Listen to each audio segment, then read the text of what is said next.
Welcome to Friday media. వినుకొండలో ఈ మధ్య జరిగినటువంటి హత్య గురించి మీ అందరికీ తెలిసే ఉంటుంది.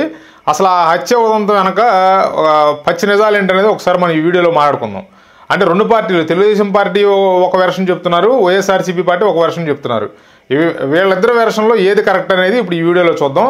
అసలు మొదటగా అక్కడ జరిగిన ఇన్సిడెంట్ ఏంటంటే, అక్కడ జరిగిన సంఘటన ఏంటంటే, రషీద్ అనే యువకుడిని జిలానీ అనే యువకుడు కొబ్బరి బొండాల కత్తితో నరికి చంపడం జరిగింది. ఈ రషీదు, జిలానీ అనే వ్యక్తులు ఇద్దరు కూడా ఒకే కమ్యూనిటీకి చెందిన వ్యక్తులు. వీళ్ళిద్దరూ కూడా పక్కపక్క నివాసాలు, పక్కపక్క ఇళ్లలోనూ నివాసం కూడా ఉంటారు. గతంలో వీళ్ళిద్దరూ స్నేహితులుగానే చెప్తున్నారు వీళ్ళిద్దరిని. అంటే గతంలో వీళ్ళిద్దరూ పిఎస్ ఖాన్ అని చెప్పి ఒక వ్యక్తి దగ్గర అనుచరులుగా ఉండేవాళ్ళట. ఆ పిఎస్ ఖాన్ అనే వ్యక్తి మీద రౌడీ షీట్ కూడా ఉందని చెప్తున్నారు.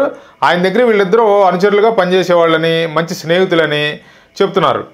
తర్వాత కాలంలో అంటే 2022 సంవత్సరంలో 2023 సబ్జెక్టు కరెక్షన్, ఆ సంవత్సరంలో వీళ్ళిద్దరి మధ్య మనస్పర్ధలు రావడం, ఏదో ఒక చిన్న గొడవ కారణంగా ఈ జిలానీ అనే ఇంటి మీద రషీద్ అనే యువకుడు దాడి చేయడం, అతను బుల్లెట్ వాహనాన్ని తగలబెట్టడం, ఇట్లాంటి అన్ని కార్యక్రమాలన్నీ చేసినప్పుడు ఈ జిలానీ అనే యువకుడు పోలీస్ కేసు పెట్టడం జరిగింది. పోలీస్ కేసు పెడితే పోలీసులు ఏం చేశారంటే, ఇతని మీద కేసు, రషీద్ అనే ఆ వ్యక్తి మీద కేసు నమోదు చేయకోకుండా, అంతకుముందు గొడవ జరిగింది, నువ్వు బీర్ బాటిల్తో ఒక వ్యక్తిపై దాడి చేసావని చెప్పి ఆ జిలానీ అనే వ్యక్తి మీద కేసు పెట్టి జైలుకు పంపించడం జరిగింది. ఇవన్నీ మనసులో పెట్టుకున్న అతను తర్వాత కాలంలో ఆ జిలానీ అనే వ్యక్తి వచ్చి ఎలక్షన్స్కి ముందు తెలుగుదేశం పార్టీలోకి చేరడం జరిగింది. ఇక తర్వాత పరిణామాలన్నీ మనకు తెలుసు. ఎలక్షన్ జరిగినాయి, ఆ వైఎస్ఆర్సీపీ పార్టీ, అంటే ఇప్పుడు రషీదు వైఎస్ఆర్సీపీలో ఉన్నాడు. అంటే గతంలో రషీదు, జిలానీ, పిఎస్ ఖాన్ వీళ్ళంతా వైఎస్ఆర్సీపీలో ఉండేవాళ్ళు. జిలానీ మాత్రం తెలుగుదేశం పార్టీ ఎన్నికలకు ముందు తెలుగుదేశం పార్టీలో చేరడం జరిగింది. తర్వాత పరిణామాలని మనకు తెలుసు. ఎన్నికలు జరిగినాయి, వైఎస్ఆర్సీపీ అధికారం కోల్పోయింది, తెలుగుదేశం పార్టీ అధికారంలోకి వచ్చింది. ఈ జిలానీ మాత్రం అప్పటి నుంచి అతని మీద పగ పెంచుకునే ఉన్నాడు.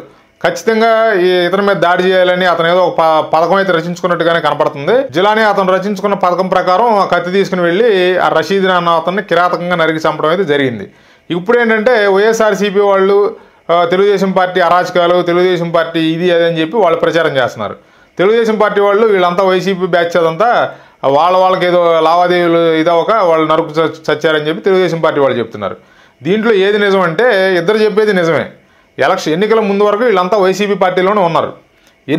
ఎన్నికలకు ముందు తెలుగుదేశం పార్టీలో జిలానీ అనే వ్యక్తి చేరడం జరిగింది. కానీ ఇప్పుడు వాళ్ళిద్దరి మధ్య ఉన్నటువంటి పర్సనల్ తగాదాలకి పార్టీలకు ఎటువంటి సంబంధం ఉండదు. కానీ ఇక్కడ వైఎస్ఆర్సీపీ ఏం చేస్తుందంటే, శవ రాజకీయాలు మొదలుపెట్టింది. జగన్మోహన్ రెడ్డి గారు వినుకొండ వెళ్ళి ఆ రషీద్ కుటుంబాన్ని పరామర్శించడానికి అక్కడికి వెళ్ళడం జరిగింది. అక్కడికి వెళ్ళి అంతా పరామర్శించారు. ఈయన గతంలో కూడా మనకి ఇప్పుడు అక్కడ జరిగినటువంటి సన్నివేశాలు చూస్తుంటే మనకు గతంలో జరిగినటువంటి ఓదార్పు యాత్రలు సన్నివేశాలు ఇవన్నీ గుర్తొస్తాయి మనకి. ఇలా సింపతి గేమ్తో ప్రజలందరినీ ఒక మూడ్లోకి తీసుకెళ్లడం, ఇవన్నీ మొదలుపెట్టినట్టుగా మనకు క్లియర్గా అర్థమవుతుంది. ఇకంటే ఆయన బయటకు వచ్చిన తర్వాత ప్రెస్ మీట్ పెట్టి ప్రెస్తో మాట్లాడడం కూడా జరిగింది. అక్కడ ఉన్న వాతావరణం ఏంటి, వీళ్ళు వెళ్ళిన పని ఏంటి, వీళ్ళు పరామర్శించడానికి వెళ్ళారు. వెళ్ళినప్పుడు వీళ్ళు ఏం మాట్లాడాలి, వచ్చి ఆ కుటుంబాన్ని ఆదుకుంటామని, అతనికి ఆ దోషైనటువంటి వ్యక్తిని శిక్ష పడే వరకు మేము కృషి చేస్తామని, మా పార్టీ తరఫున ఫుల్ సపోర్ట్ ఇస్తామని మాట్లాడాలి. ఈయన బయటకు వచ్చి ఏం మాట్లాడతాడు, నువ్వు 15,000 ఇస్తావు, నీకు 15,000 ఇస్తావు అని చెప్పి చంద్రబాబు ప్రకటించాడు ఎన్నికల ముందు అని చెప్పి అతను చంద్రబాబు గారు ఇచ్చిన హామీల గురించి జగన్మోహన్ రెడ్డి గారు చెప్తుంటే అంబటి రాంబాబు గారు పక్కన నుంచి నవ్వుతున్నాడు ఆయన. అసలు అక్కడ మీరు వెళ్ళిన ప్రదేశం ఏంటి, మీరు వెళ్ళిన సందర్భం ఏంటి, మీరు మాట్లాడే మాటలేంటి, శవ రాజకీయాలు చేయటువంటి దీన్ని అంటారు. మీరు వెళ్ళింది ఎందుకు, ఆ చచ్చిపోయిన వ్యక్తికి సంఘీభావం తెలపడానికి వెళ్ళారు. అది వదిలేసి మీరు చంద్రబాబు గారు హామీలు, అసలు ప్రభుత్వం ఏర్పడి 4 రోజులు అవ్వలేదండి. ప్రభుత్వాన్ని పనిచేయనీయకూడదు. ప్రతి 10 రోజులకి, వారం రోజులకి, 15 రోజులకి, లేదా నెలలో ఒక 2 సార్లు ఇలాంటి ఏదో ఒక ఇష్యూని రైజ్ చేయడం, దాని మీద దీన్ని అడవాడు చేయడం, ప్రభుత్వం చేసే పనులు ఏవి కూడా ప్రజలకు చేరకుండా, అంటే ప్రజలకు తెలియకుండా ఈ ఇష్యూల మీదే మీడియా మొత్తం డైవర్ట్ చేయడం, ఇది అనేది ఏదో ప్లాన్ చేస్తున్నట్టుగా వీళ్ళ పోకడ చూస్తే అర్థమవుతుంది మనకి. అది ఇద్దరు వ్యక్తులు నరుక్కున్న వ్యవహారం అది. దానికి సంబంధించి వాళ్ళిద్దరికి గతంలో పాత కక్షలు ఉన్నాయి. కాకపోతే వాళ్ళు వేరు పార్టీల్లో ఉన్నారు. అంటే తెలుగుదేశం పార్టీ అధిష్టానం వచ్చి నువ్వు వెళ్ళి మర్డర్ చేయమని చెప్పుద్ది అతనికి. పైగా సాక్షి పేపర్లో ఏం రాశారంటే, ఈ మర్డర్ చేసిన వ్యక్తి అంటే ఈ జిలానీ అనే వ్యక్తికి అన్న అయినటువంటి వ్యక్తి అంట తెలుగుదేశం యువత పట్టణానికి ఏదో కార్యదర్శి అని చెప్పి ఆవిడ హెడ్డింగ్ పెట్టారు అక్కడ సాక్షిలో. అంటే ఇప్పుడు ఖచ్చితంగా ప్రతి వాళ్ళకి ఏదో పార్టీతో సంబంధాలు ఉంటాయండి. ఏ వ్యక్తిని తీసుకున్నా వాళ్ళ బంధువులకో, లేదా వాళ్ళ తమ్ముడు, వాళ్ళ అన్నో, లేకపోతే వాళ్ళ సంబంధించిన రిలేటివ్స్ ఎవరో ఒకరికి ఏదో పార్టీతో సంబంధం ఉంటుంది. అంటే ఎవరు ఏది చేసినా కూడా ఏదో పార్టీతో రిలేట్ అయి ఉంటుంది కదా ఇష్యూ.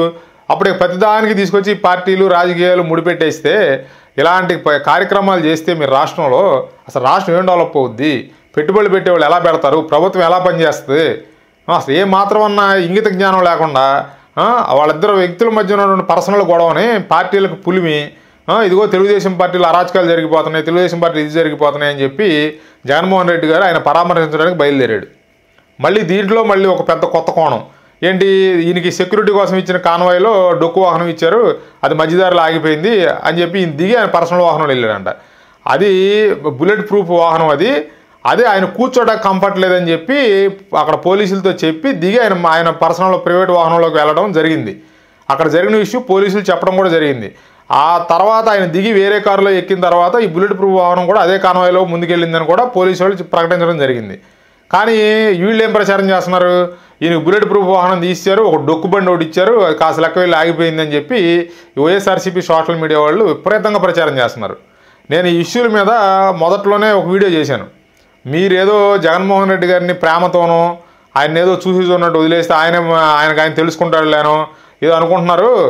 ఖచ్చితంగా అసలు మిమ్మల్ని పని చేయనివాడైనా ఈయన రకరకాల ప్రయోగాలు చేస్తాడు. గతంలో ఈయన చేసినటువంటి ప్రయోగాలన్నీ మనకు తెలుసు. ప్రజలు ఎమోషన్స్తో ఎట్టాడుకుంటాడో మనకు తెలుసు. విశాఖ ఎయిర్పోర్ట్లో కోడికత్తి దాడి గురించి తెలుసు. ఆ తర్వాత వాళ్ళ బాబాయ్ వివేకానంద రెడ్డి గారిని చంపినప్పుడు దాన్ని చంద్రబాబు గారి మీద లేకపోతే అక్కడ ఉన్నటువంటి బీటెక్ రవి మీద ఆదినారాయణ రెడ్డి గారి మీద ఎలా దాన్ని ఆ అపవాదులని వాళ్ళ మీద మోపి దాన్ని ఎట్లా రాజకీయంగా వాడుకున్నాడో తెలుసు. ఇక మొదట్లో ఈయన జైల్లో పెట్టినప్పుడు ఆవిడ తల్లిని, తర్వాత షర్మిల గారిని, ఆవిడ భార్యని రోడ్ల మీద తిప్పి సింపతి గేమ్ ఎట్లా ప్లే చేశాడనేది తెలుసు. ఇన్ని తెలిసిన తర్వాత కూడా మీరు అతని మీద ఉదాసీనతతో వ్యవహరిస్తే చంద్రబాబు గారు కానీ పవన్ కళ్యాణ్ గారు కానీ మిమ్మల్ని ఆయన పని చేయనివ్వడు. కాలం కాస్త గడిచిపోతుంది. కాలం గడిచిపోద్ది, మీరు ఎక్కడ వేసిన గొంగళ అక్కడే ఉంటుంది. ఏమీ ప్రోగ్రెస్ అనేది ఏమి ఉండదు. స్టేట్ ఇప్పుడున్న స్టేట్ ఎట్లా ఉందో అట్లాగే ఉంటుంది. మళ్ళీ ఎన్నికలు వచ్చేస్తాయి. ఇతని ఎమోషన్స్కి ఆటికి వీటికి లొంగేవాళ్ళు, అతను నిజంగా ఇతను మంచోడని నమ్ముకునే వాళ్ళు ఇంకా ఉన్నారు చాలామంది సమాజంలో. ఖచ్చితంగా మళ్ళీ ఎన్నికల దగ్గరికి వచ్చేస్తాయి. కాబట్టి అతని మీద మీరు సీరియస్ యాక్షన్ తీసుకోండి. ఖచ్చితంగా గతంలో జరిగిన అవినీతి కేసులన్నీ బయటకు తీయండి. గత 5 సంవత్సరాల కాలంలో జరిగిన అవినీతి అంతా బయటకు తీసి అతను మీరు కట్టడి చేయకపోతే అతను పేటు రేగిపోవడం ఖాయం. మీరు చేయడానికి ఏమి ఉండదు, కాలం గడిచిపోద్ది. ఇప్పుడు కూడా వాళ్ళు చేస్తున్న దుష్ప్రచారమే ప్రజల్లోకి ఎక్కువ వెళ్తుంది. ఇప్పుడు ఈ ఇష్యూ మీద కూడా నేను చాలామంది నా స్నేహితులతో కానీ మిత్రులతో కానీ మాట్లాడినప్పుడు వాళ్ళు కూడా ఏం మాట్లాడుతున్నారంటే ఎంత కక్షలో ఉన్నా కూడా అంత దారుణంగా నరకడం తప్పే కదా అంటున్నారు. ఆ దారుణంగా నరకడం తప్పే. ఇప్పుడు తెలుగుదేశం ప్రభుత్వం కానీ ఎన్డీఏ ప్రభుత్వం కానీ ఏం చేయగలుగుతుంది, అతనికి ఆ నరికినటువంటి వ్యక్తికి, ఆ జిలానీ అనే వ్యక్తికి శిక్ష పడేలాగా చేస్తుంది ప్రభుత్వం. దాని వరకు చేయగలదు. ఇప్పుడు దానికి అంతకుమించి వాళ్ళిద్దరి మధ్య ఉన్న పర్సనల్ తగాదాలని ఈ ప్రభుత్వం ఎట్లా తీర్చలేదు కదా. నేను కూడా అదే చెప్తున్నా. అంటే నా ముందు ఎవరన్నా దీని గురించి మాట్లాడినప్పుడు అది తప్పే, నరకటం అనేది తప్పే, చంపటం తప్పే. కానీ అది పూర్తిగా వాళ్ళ పర్సనల్ వ్యవహారాలు అయ్యి వాళ్ళిద్దరూ నరుక్కునేదాకా పరిస్థితి వచ్చిందంటే అది వాళ్ళ పర్సనల్ తగాదాల వల్ల ఆ పరిస్థితులు ఏర్పడ్డాయి. కాబట్టి ప్రభుత్వం ముందున్నటువంటి లక్ష్యం ఏంటి, ఇప్పుడు ఆ హత్య చేసినటువంటి ఆ జిలానీ అనే వ్యక్తిని అరెస్ట్ చేసి అతని మీద ఈ హత్యకు సంబంధించినటువంటి కేసులను నమోదు చేసి పకడ్బందీగా సెక్షన్లు నమోదు చేసి అతను శిక్ష పడేలాగా చేయడం ప్రభుత్వం ముందున్న కర్తవ్యం. ఒకవేళ మనం ఆ ప్రభుత్వం కనుక ఆ పని చేయలేదనుకోండి, అతను అరెస్ట్ చేయలేదనుకోండి, అతను జైల్లో పెట్టలేదనుకోండి, అప్పుడు మనం అయ్యో ఇది తప్పే కదా అని అప్పుడు మనం ప్రశ్నించాలి. అంతే తప్పితే రోడ్డే పోయి వాళ్ళు ఎవరైతే నరుక్కుంటే ఒకళ్ళు చచ్చిపోతే దానికి ప్రభుత్వమే చేయించిందంటే అది దీంట్లో అర్థమే లేదని నా అభిప్రాయం. అసలు పోలీసులు కూడా దీన్ని నిలువరించలేదు అంటున్నారు. పోలీసులకి ఎలా తెలుస్తుందండి? ఇప్పుడు ఒక ఇద్దరు వ్యక్తులు ఈడింట్లో ఇప్పుడు జిలానీ అనే వ్యక్తి ఇంట్లో కత్తి అంతా రెడీ చేసుకుని అతను ప్లాన్ చేసుకుని వచ్చాడు. ఆ విషయాన్ని పోలీసులకి ఎలా తెలుస్తుంది?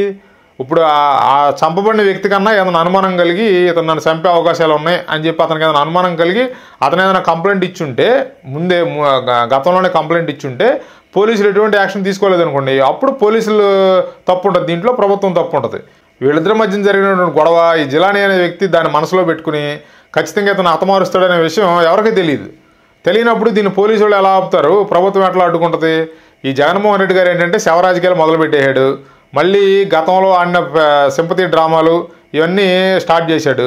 కాబట్టి చంద్రబాబు గారు కానీ పవన్ కళ్యాణ్ గారు కానీ అప్రమత్తంగా ఉండి ఇతను కంట్రోల్ చేయకపోతే రాష్ట్రాన్ని రావణ కష్టం చేస్తాడు. రాష్ట్రం ఇంకా దిగజారిపోద్ది. ఆల్రెడీ ఇతను చేసినటువంటి గత 5 సంవత్సరాల్లో వీళ్ళు చేసినటువంటి ప్రయోగాలు ఆల్రెడీ ప్రతి ఊళ్ళో కూడా కుంపట్లు పెట్టేసినాయి. ఒకళ్ళ ముఖం సరిగ్గా చూసుకునే పరిస్థితులు కూడా లేవు. ఇలాంటి పరిస్థితులు క్రియేట్ చేశారు ఈ 5 సంవత్సరాల్లో. ఇది ఇంకా పెంచి పోషించి దీన్ని పతాక స్థాయికి తీసుకెళ్తాడు. ఇక రాష్ట్రం రావణ కాష్టం లాగా మండుతూ ఉంటుంది. కాబట్టి చంద్రబాబు గారైనా పవన్ కళ్యాణ్ గారైనా వీళ్ళకి చెప్పేది ఒకటేనండి, మీరు ఇతని విషయంలో కనుక ఉదాసీనతతో వ్యవహరించారంటే చాలా నష్టం జరిగిపోద్ది మన రాష్ట్రానికి కానీ ఇప్పుడు మీ ప్రభుత్వానికి కానీ. కాబట్టి మీరు వెంటనే తగు నిర్ణయం తీసుకుని ఇతను ఎలా కట్టడి చేయాలనే దాని మీద ఆలోచించి ఒక మంచి నిర్ణయం తీసుకుంటారని ఆశిస్తున్నాను. Please like, share and subscribe 5D media.